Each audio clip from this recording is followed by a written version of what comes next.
This is episode number 347 of the InnerFight podcast, Fitness in Under 3 Minutes, brought to you by Smith Street Paleo.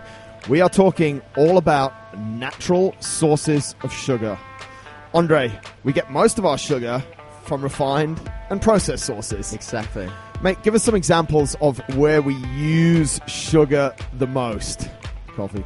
Coffee, definitely. Yeah. And I mean, also in general with breakfast products, if people have oats and they try to be healthy, having like oatmeal or something like that, and then just pour loads of sugar over it, and all of that sugar, so sugar in the forms that we know it and that we sort of taste it, is all processed sugar. So the granules and even stuff like the people will sometimes go for brown sugar, won't they? Yeah, is still not so great. So before we go into natural sources, we want to just encourage people to stay away from what we generally know as sugar and stuff that has sugar added to it. Yeah. But we want to give you a solution. We don't want to give you the problem. Let's kick off, mate, with some of the substitutes that will sweeten things that the sugar is good for us. I think the first one that comes to mind, for me at least, is honey. Yeah. Super simple, Yeah. natural product. Yeah. And if you really want a sweet taste or have a sweet tooth, that's a great product to implement for whatever you need. Whatever you need it for. Again, though, some of it, we're seeing some a little bit more mainstream, so I'd always recommend that people go for like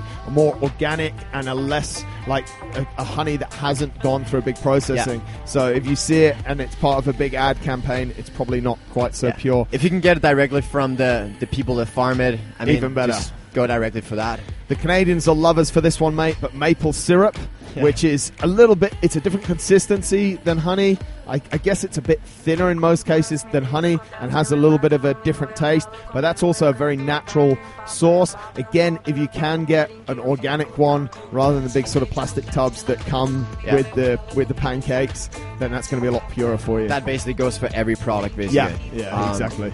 Dates, something that we see a lot here in the UAE. Yeah, absolutely. Contains loads of natural sugar. Yeah. And has super high energy. Yeah. Just make sure with all of these products that we're mentioning, I mean, everything has to be consumed with care and not just, okay, it's natural sugar, then I can just pour, so much over. I think that's one of the biggest things. People ask me, can I use dates? And it's like, dates are a lot better than, than a Mars bar or something like that. And then they're sort of on like 6 to 8 to 10 dates a day, and that's a lot of sugar. But something like a date before a workout, or leading on from that, fruits.